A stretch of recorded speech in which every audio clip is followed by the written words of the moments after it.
Good morning, good morning. It's Wednesday, Wash Hair Wednesday. So I've got some wet hair up in here on a frigid Georgia morning. How are y'all? Are you good? Are you doing well? Oh, it's beautiful here. It's cold. It's like in the 40s. If you thought I was moving to the south because it's warm and in the sunshine, well, this is the mountains, baby. This is the mountains. So I was reflecting on our time this morning. Let's see how long the Wi-Fi wants to give me. There seems to be like a 5-minute window, if you will. So go ahead and let me know where you're tuning in from, or if you're watching the replay, #replay. But I actually want to talk about something that was just really encouraging to me as I was reminiscing through the years. You know, a lot of the times we go through different seasons in our life. Good morning, Andy, my friend. And we go through different seasons throughout life. And a lot of seasons are rough, right? A lot of seasons can be full of sacrifice or hardships or changes. And yet I found myself so blessed and overwhelmed just thinking through the years of relationships that God has put in my life that have completely blessed me, right? Are there people you can think back, whether you're close to them now or whether you can just think fondly of them in a time and in a space, years gone by, but you know that in that season, they were life-giving to you. They spoke truth into you. They spoke life into you. Maybe it was just a sense of friendship or camaraderie. Maybe it was somebody who got you. Maybe it was somebody who was going through the same season with you. I just found myself overwhelmed. Like, if you're watching this, when did we know each other? How did we meet? What was our season? I actually would love to not only pray for you when I read your comment, but I would love to be grateful and in a space of gratitude for those of you who do find ourselves in, maybe it was a past season. What's fun is I actually had a gal reach out to me. It was probably a couple weeks ago by now. And she said, "Oh my goodness, watching your lives make me miss you."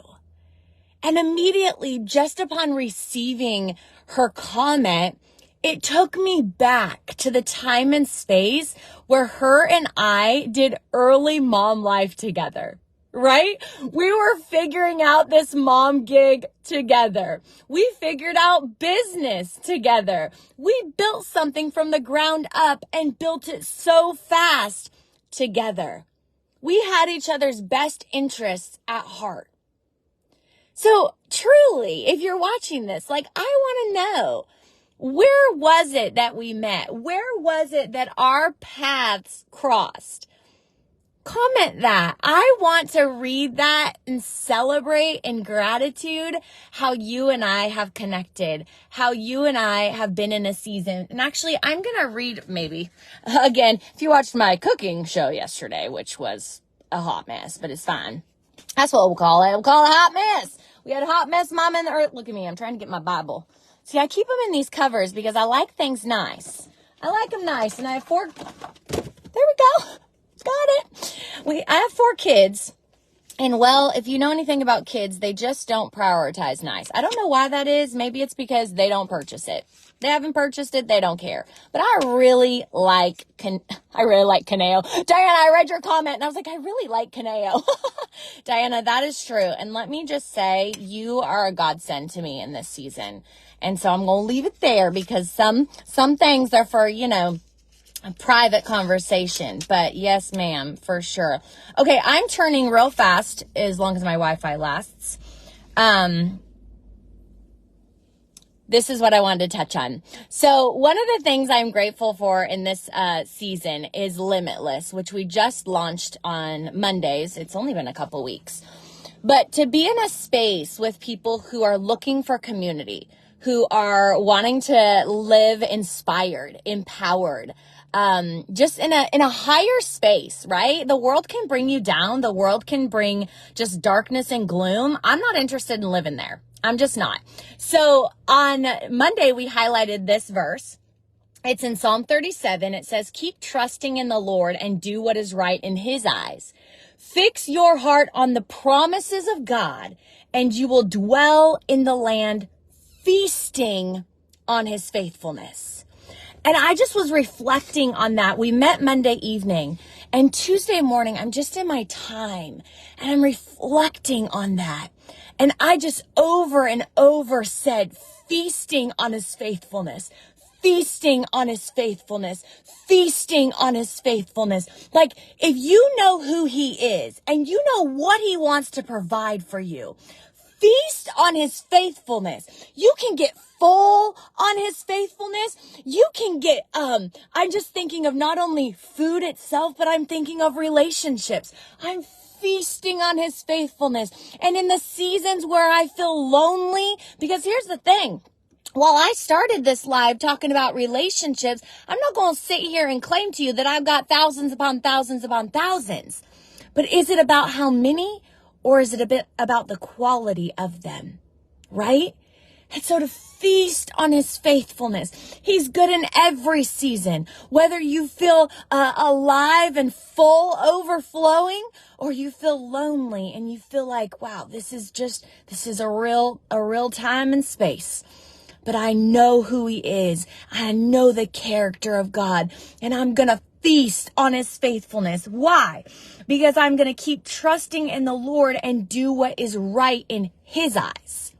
See, I don't have it all figured out, but I know my heart is postured toward him and the things of him. My heart is postured to make sure I am running the race well and I am finishing the race. My heart is postured to say, don't let me fail this season. I don't want to jump out early. I don't want to bolt because it seems easy.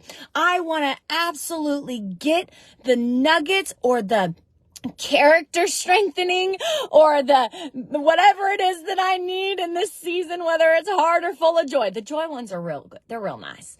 But the hard ones serve a purpose too. And so teach me, Holy Spirit, teach me. And as I fix my heart on the promises of God, not only will I dwell in the land, but I will feast on his faithfulness.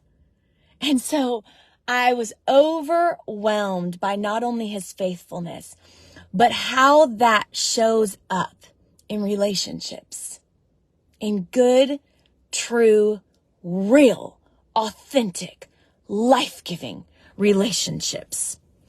And so today, maybe you'll ponder.